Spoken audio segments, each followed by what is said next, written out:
Hi everyone, my name is Sarah Fisher. Welcome to this Zine tutorial hosted by the Center for Studies in Arts and Culture at Brock University.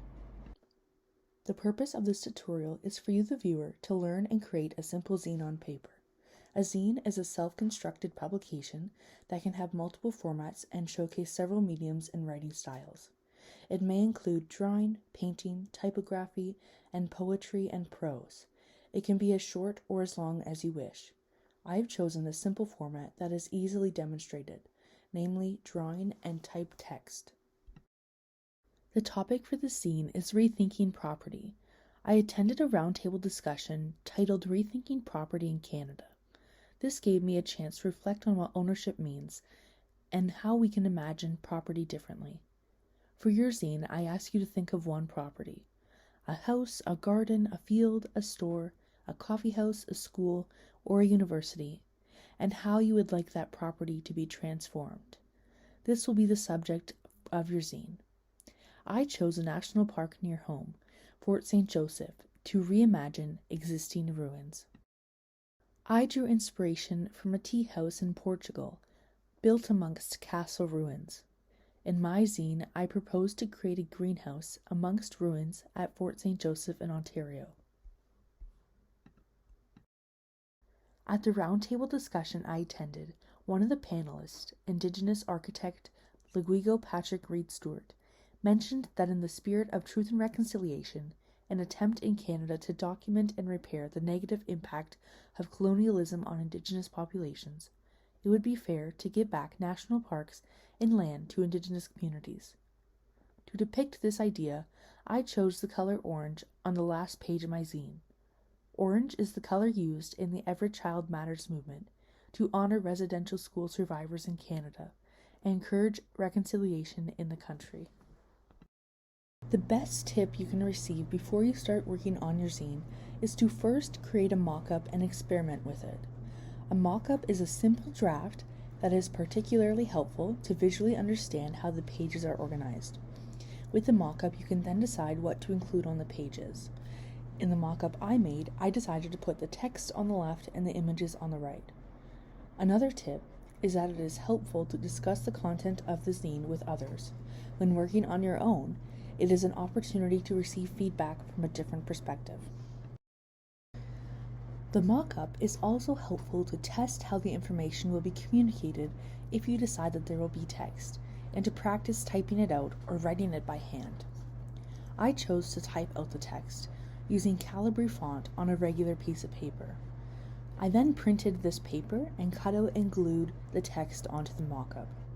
Make sure you glue the text all the way to the edge. It will make for a neater appearance. I then drew an image illustrating each written page of my zine. If you feel unsure about drawing, remember that the images do not have to be detail-oriented.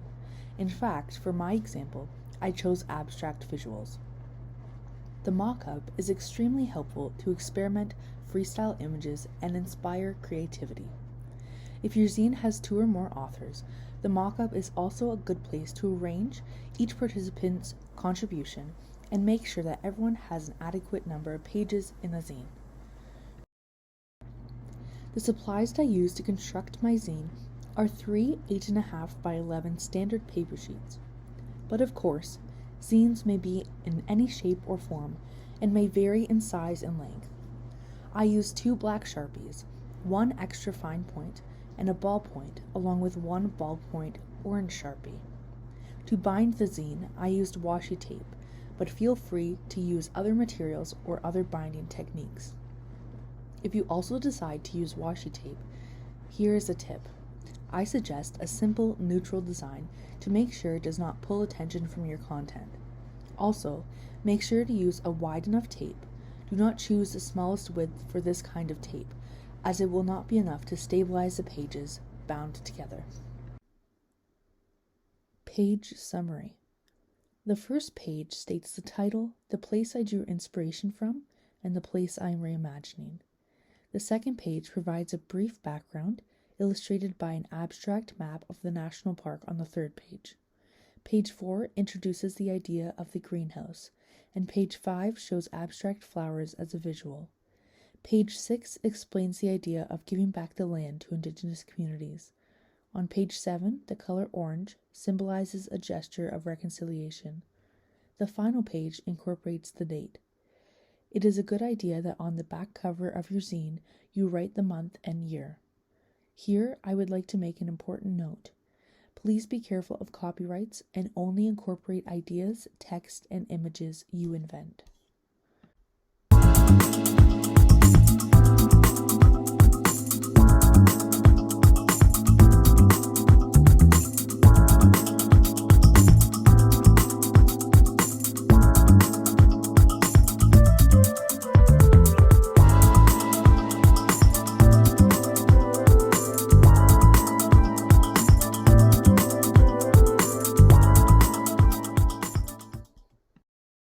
This is a summarized visual of the steps taken to create a zine.